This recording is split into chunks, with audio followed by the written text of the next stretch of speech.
അപ്പം ഗോവിന്ദൻ ഖിന്നനായിരിക്കുകയാണ്. കാരണം കേരളയിൽ വരില്ല എന്നുള്ള തീരുമാനം സതീശൻ എടുത്തു കഴിഞ്ഞു. അത് വളരെ ഒരുപാട് ഇമ്പാക്റ്റ് ഉണ്ടാക്കുന്ന ഒരു വാർത്തയാണത്.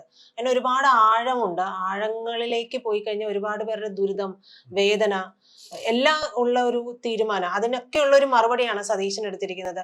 സതീശൻ ഒരു സൂപ്പർ സർക്കാർ ആവുമോ സർ? ഞാൻ സൂപ്പർ സർക്കാർ ആവുമെന്ന് പറയില്ല. കേരയിൽ പദ്ധതിയുടെ വിജ്ഞാപനം പിൻവലിക്കുക, കേരളിന്റെ പേരിൽ എടുത്തിട്ടുള്ള കേസുകൾ പിൻവലിക്കുക, അതിന്റെ പേരിൽ മുടങ്ങിക്കിടക്കുന്ന ഭൂമിയുടെ വ്യവഹാരം നടപ്പിലാക്കുക. ഈ 3 കാര്യങ്ങൾ ഈ തെരഞ്ഞെടുപ്പിൽ ഏറ്റവും നിർണായകമായി. തൃക്കാക്കര ഉപതെരഞ്ഞെടുപ്പിന്റെ സമയത്താണ് വളരെ ആവേശത്തോടു കൂടി മുഖ്യമന്ത്രി പറഞ്ഞത് കേരയിൽ വരും കെട്ടും, ആരൊക്കെ എതിർത്താലും കേരയിൽ കൊണ്ടുവരും. എന്നിട്ട് കെ വി തോമസ് ഫോർട്ട് കൊച്ചിയിൽ നിന്ന് പാലാരിവട്ടത്ത് എത്താൻ വൈകിയത് കേരയിൽ ഇല്ലാത്തത് കൊണ്ടാണ് എന്നും പറഞ്ഞു. എനിക്കറിയില്ല ഫോർട്ട് കൊച്ചിയിൽ നിന്ന് കേരയിലുണ്ടോ, അതുപോട്ടെ. അപ്പൊ എന്തായാലും കേരയിൽ എന്ന് പറയുന്നത് എന്തായാലും വരും എന്ന് കാണിക്കുകയും ഒരു റിപ്പോർട്ട്, ഒരു കള്ള റിപ്പോർട്ട് എന്ന് ഞാൻ പറയുള്ളൂ, എന്റെ DPR എന്നൊക്കെ പറഞ്ഞ തട്ടിപ്പ് DPR ആണ്. അത് മുമ്പിൽ വെച്ച് രാത്രി ഉറങ്ങുമ്പോൾ വീട്ടിൽ വന്ന് മഞ്ഞക്കുറ്റി അടിക്കുകയും ജനങ്ങൾ എതിർത്തിട്ടും അവരുടെ വീട്ടിൽ കയറി അടിക്കുകയും അതിനെ തടഞ്ഞ ആളുകളെ തല്ലി ഓടിക്കുകയും സ്ത്രീകളടക്കം ജയിലിൽ കിടക്കുകയും ചെയ്തൊരു സമരമാണ്. നമ്മൾ അത് കാണണം.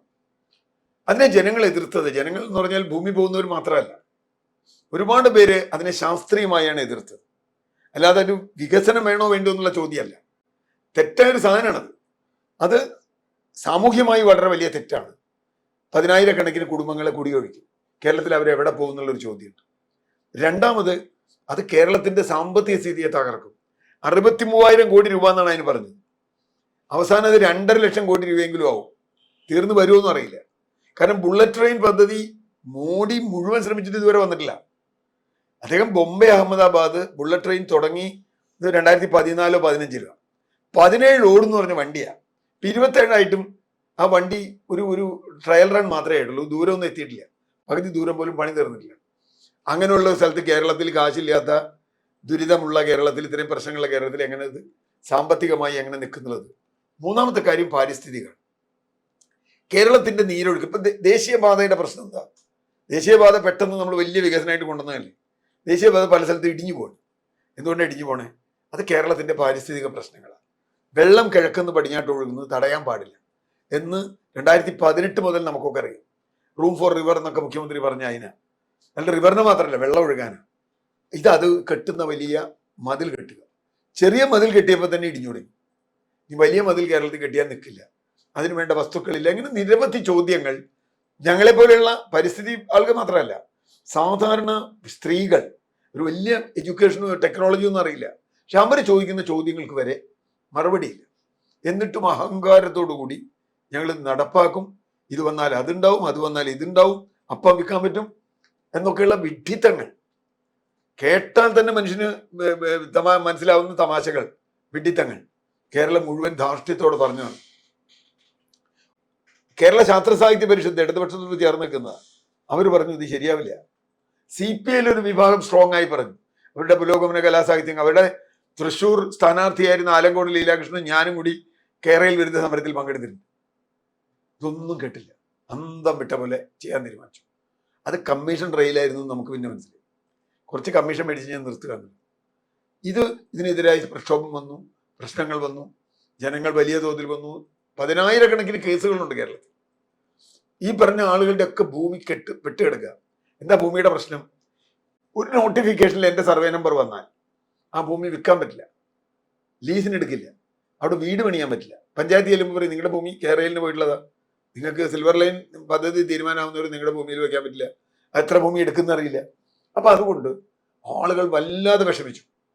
നമുക്കൊരു ലോൺ എടുക്കലൊക്കെ എല്ലാവരുടെയും ആവശ്യമാണ്. ഇപ്പോൾ വീട് വെക്കാൻ ലോൺ എടുക്കലോ, കുട്ടിയെ പഠിപ്പിക്കാൻ ലോൺ എടുക്കലോ ഒക്കെ, നമുക്ക് വലിയ ചികിത്സയ്ക്ക് ലോൺ എടുക്കലോ ഒന്നും നടക്കാതെ ജനങ്ങൾ മഹാദുരിതത്തിലായി. വലിയ സമരം ഒതുങ്ങിയില്ല. പക്ഷെ അതിന് കേന്ദ്രത്തിന്റെ അനുമതിയും കിട്ടില്ല, ഒരു അനുമതിയും കിട്ടില്ല. കാരണം അത് അവർ ചോദിച്ച 100 ചോദ്യത്തിന് മറുപടിയില്ല. ഇവർ നുണ മുഴുവൻ പറഞ്ഞു. സ്റ്റാൻഡേർഡ് ഗേജ് ആണെങ്കിലേ പറ്റൂ, സ്റ്റാൻഡേർഡ് ഗേജ് ആണെങ്കിലേ ജപ്പാനിൽ നിന്ന് വാങ്ങി കമ്മീഷൻ മേടിക്കാൻ പറ്റും. ബ്രോഡ് ഗേജ് ആണെങ്കിൽ അത് വേണ്ട.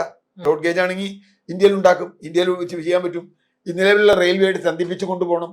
നമ്മൾ സ്പീഡ് റെയിൽ വേണ്ടെന്ന് പറഞ്ഞില്ല, ബ്രോഡ് ഗേജിൽ വേണം, നിലവിലുള്ള റെയിലുമായി ബന്ധിപ്പിച്ചുകൊണ്ട് വേണം പോകാൻ.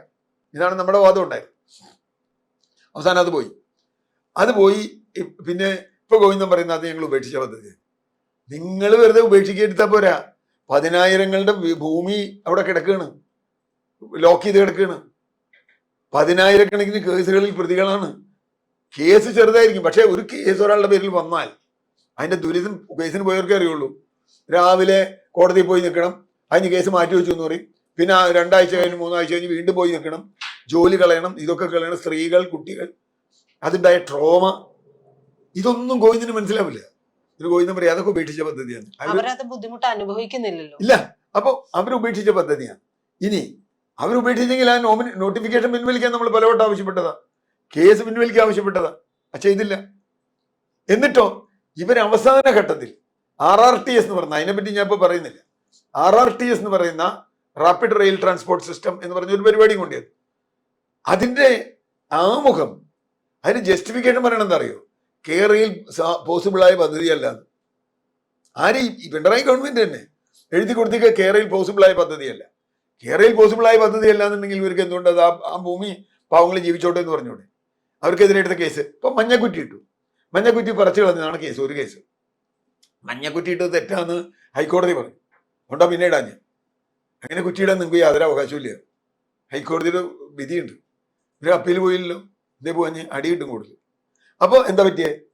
ഇവർ നിയമവിരുദ്ധമായ ഒരു കാര്യം ചെയ്തു. ആ നിയമവിരുദ്ധമായ കാര്യത്തിനെ ചോദ്യം ചെയ്ത് ജനങ്ങളെ ഇവർ മർദ്ദിച്ചു. ആ മർദ്ദനത്തിൽ പരിക്കേറ്റു. അതിന് വേറെ കേസ് വന്നു. അത് പരിഹാരം കാണാതെ ഇവർ പറഞ്ഞു. അപ്പൊ ഇനി ഒന്നാമത്തെ കാര്യം, സതീശൻ ഗവൺമെന്റിന്റെ UDF ഗവൺമെന്റിന്റെ ആദ്യത്തെ പണി അത് തന്നെയാണെന്ന് പറഞ്ഞിട്ടുണ്ട്. അത് വേണം. കാരണം അത് ആ സമരത്തിൽ UDF പങ്കെടുത്താണ്. UDF ഈ കേരളിനെ പറ്റി ഞങ്ങളൊക്കെ ഒരുപാട് സംവാദം നടത്തിയിട്ടില്ല UDFകാരുമായിട്ട്. ഇതിനെപ്പറ്റി വിശദമായ ഒരു കമ്മിറ്റി വെച്ചു. ആ കമ്മിറ്റി മുമ്പിൽ നമ്മളൊക്കെ തെളിവ് കൊടുത്തിട്ടുണ്ട്. ആ കമ്മിറ്റി പഠിച്ചതിന് ശേഷമാണ് കേരളത്തിൽ സാധ്യമല്ല എന്ന് വന്നതും പാരിസ്ഥിതികവും സാമൂഹ്യവും സാമ്പത്തികവുമായി നിലനിൽക്കുന്നതല്ല എന്ന് വന്നതും ആ സാധനങ്ങൾ വേണ്ടാന്ന് വെച്ചു. അതുകൊണ്ട് സ്വാഭാവികമായും അത് വേണ്ടാന്ന് വെച്ചത് അവരുടെ കടമയാണ്. UDFന്റെ ആദ്യത്തെ കടമകളിൽ പെട്ട ഒന്നാണ് ഇത് വേണ്ടാന്നെങ്കിൽ. ആശമാർക്ക് ആശയുടെ സമരം ശമ്പളം കൊടുത്തതുപോലെ അവരുടെ ഗ്യാരണ്ടി നടപ്പാക്കണ പോലെ ഒരു ഗ്യാരണ്ടിയാണ്. പറഞ്ഞിട്ട് ഞാൻ ആദ്യം ചെയ്യുന്ന പണികളിലൊന്നും കേരളയിൽ റദ്ദാക്കലായിരുന്നു. ഇപ്പോ അതിനെപ്പറ്റി ഒന്നും പറയാനില്ല. നമ്മൾ സ്പീഡ് റെയിൽ വേണ്ടാന്ന് ഇട്ടൊന്നും പറഞ്ഞിട്ടില്ല, അന്നും പറഞ്ഞിട്ടില്ല. പാരിസ്ഥിതികമായും സാമൂഹ്യമായും സാമ്പത്തികമായും നിലനിൽക്കുന്ന നിലവിലുള്ള റെയിൽ സംവിധാനവുമായി ബന്ധപ്പെടുത്തിക്കൊണ്ടുള്ള ഹൈസ്പീഡ് റെയിൽ വേണമെന്നാണ് പറഞ്ഞത്. അതുണ്ടാവും, അതെപ്പോഴും ചെയ്യാം, ഇനിയും ചെയ്യാം. അപ്പൊ ഇത് റദ്ദാക്കി എന്നുള്ളത് ഏതെങ്കിലും ഒരു വികസനത്തിന് തടസ്സമല്ല. യഥാർത്ഥ വികസനത്തിന് ഈ പദ്ധതിയായിരുന്നു തടസ്സം. ഇത് നിലനിൽക്കുന്നിടത്തോളം വേറൊരു ഓൾട്ടർനേറ്റീവ് പദ്ധതിയും വരില്ലല്ലോ. നമുക്ക് വേറൊന്നും ആലോചിക്കാൻ പറ്റില്ലല്ലോ. സർക്കാരിന്റെ പരിഗണനയിൽ ഒരു പദ്ധതി നിൽക്കുകയല്ലേ. അപ്പൊ ഇത് പോയാൽ പുതിയ പദ്ധതി വരാം, പുതിയ രീതിയിൽ ചിന്തിക്കാം. അങ്ങനെ ചിന്തിക്കുമ്പോൾ ജനങ്ങളുടെ ഭാഗത്തുനിന്ന് അതിന് അനുകൂലമായ പ്രതികരണം ഉണ്ടാവും. ഭൂമി പോകുന്നവരുടെ ഭാഗം മാത്രമല്ല. ഇപ്പൊ നമ്മളിപ്പോ VD സതീശന്റെ ഗവൺമെന്റ് നാളെ ഇതുപോലൊരു പദ്ധതി കൊണ്ട് നമ്മൾ എതിർക്കും. നമുക്ക് എതിർക്കാതിരിക്കാൻ പറ്റില്ല. കാരണം എന്താ വെച്ചാൽ നടപ്പാക്കാൻ പറ്റാത്തൊരു പദ്ധതിയായിട്ട് ആരും ഇങ്ങോട്ട് വരണ്ട, നടപ്പാവില്ല. അതുകൊണ്ട് UDF ഗവൺമെന്റ് അതിന്റെ ആദ്യത്തെ ഒരു കടമ നിർവഹിച്ചു. അതിന് വലിയ സന്തോഷമുണ്ട് എന്ന് പറയാം.